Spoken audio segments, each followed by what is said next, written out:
नमस्कार दोस्तों, मेरा नाम है मनीराज और आप देख रहे हैं टेकी बैंकर मनीराज चैनल को। दोस्तों, आज हम जानने वाले हैं कैनरा बैंक की नेट बैंकिंग में अगर आपका पासवर्ड एक्सपायर्ड हो गया है या फिर आपको अपना पासवर्ड रीसेट करना है या बोले क्रिएट करना है, तो भी हम किस प्रकार से तीनों चीज़ें कर सकते हो मैं आपको दिखाने वाला हूँ।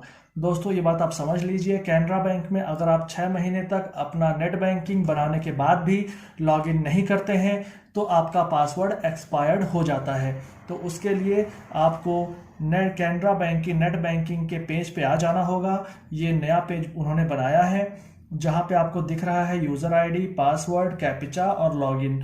ये जो लॉगिन बटन है दोस्तों, इसके बगल में देखिए क्रिएट या रीसेट लॉगिन पासवर्ड है। आपको यही बटन यूज़ करनी है। अगर आपको बोलता है कि आपका यूज़र आईडी डीएक्टिवेट हो गया, उसे एक्टिवेट करें, तो ये बटन आपको यूज़ करनी है। अगर आपको बोलता है कि आपका यूज़र आईडी लॉक हो गया, उसे अनलॉक करें, तो ये बटन आपको यूज़ करनी है। और अगर आप अपना यूज़र आईडी भूल चुके हैं तो ये बटन आपको यूज़ करनी है। और अगर आप पहली बार नेट बैंकिंग का इस्तेमाल करने वाले हैं या फिर आपके पास नेट बैंकिंग नहीं है और आप नया बनाना चाहते हैं तो इस न्यू यूज़र रजिस्ट्रेशन को यूज़ करना है। लेकिन आज हमारा टॉपिक है कि अगर हमारा पासवर्ड एक्सपायर्ड हो गया है या रीसेट करना है तो क्या करें। तो चलिए इस बटन में क्लिक करते हैं। पेज ये है। तो अगर हम शुरुआत से देखें कि यहाँ पे क्या क्या ऑप्शंस हैं, तो यूज़र आईडी आपको डालना है यहाँ पे। डेट ऑफ बर्थ, अगर आपका कॉरपोरेट नेट बैंकिंग है, मतलब बिजनेस वाला नेट बैंकिंग है, तो आपने जो डेट ऑफ कॉरपोरेशन अपनी ब्रांच में दी है आपको वो डेट यहाँ डालनी है। अगर आप इंडिविजुअल हैं तो आपको अपनी डेट ऑफ बर्थ डालनी है।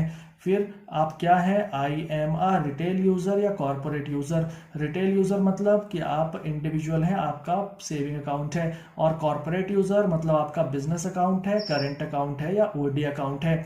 उसके बाद बात करें तो अकाउंट नंबर आपको यहाँ डालना होगा और बाकी चीज़ें मैंने आपको जैसे बताई, पैन, पासपोर्ट, आधार, डेबिट कार्ड में से कोई एक सेलेक्ट करके उसको यहाँ पे डालना होगा।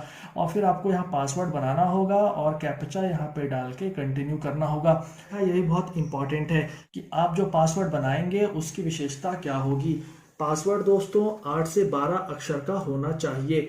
पहली बात तो ये है, पासवर्ड में कम से कम एक कैरेक्टर अपर केस मतलब बड़ा होना चाहिए, फिर चाहे वो बीच में हो, शुरुआत में हो या अंत में हो। पासवर्ड में एक कम से कम छोटा कैरेक्टर एक होना चाहिए। पासवर्ड में कम से कम एक नंबर होना चाहिए। पासवर्ड में कम से कम एक स्पेशल कैरेक्टर भी होना चाहिए। और स्पेशल कैरेक्टर कौन कौन से अलाउड हैं वो सारे के सारे यहाँ पे दिए हुए हैं। पासवर्ड जैसा कि मैंने आपको बताया, कंसेक्यूटिव कैरेक्टर्स नहीं हो सकते। ABCD ऐसे आप नहीं डाल सकते। पासवर्ड में सेम कैरेक्टर्स, आइडेंटिकल कैरेक्टर्स आप 5 नहीं डाल सकते, 5 से ज़्यादा। पासवर्ड में ट्रांजैक्शन पासवर्ड सेम नहीं होना चाहिए और पासवर्ड जो है पिछले 3 पासवर्ड से मेल नहीं खाना चाहिए। तो चलिए पूरा फॉर्म भर के आपको दिखाता हूँ।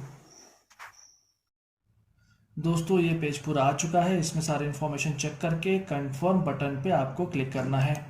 कंफर्म बटन में क्लिक करने के बाद अब देखिए अगले पेज में आपसे OTP वेरिफिकेशन पूछेगा। ये देखिए पूरा इन्फॉर्मेशन फिर से आ चुका है और ये OTP का कॉलम है, यहाँ पे आपको OTP डालना है। OTP कंफर्म होने के बाद आपके पास ऐसा सक्सेसफुल का मैसेज आ जाएगा और उसके बाद आपको वापस लॉगिन पेज में जाना होगा। और लॉगिन पेज में जाने के बाद अब आप लॉगिन कर सकते हैं। दोस्तों, ये था ये इन्फॉर्मेशन। आई होप वीडियो आपको पसंद आया होगा, अच्छा लगा होगा। तो प्लीज़ चैनल को सब्सक्राइब कर लें, वीडियो को लाइक करें और शेयर करें। चलिए फिर से आपसे मिलूंगा ऐसी वीडियो के साथ। तब तक के लिए जय हिंद, जय भारत।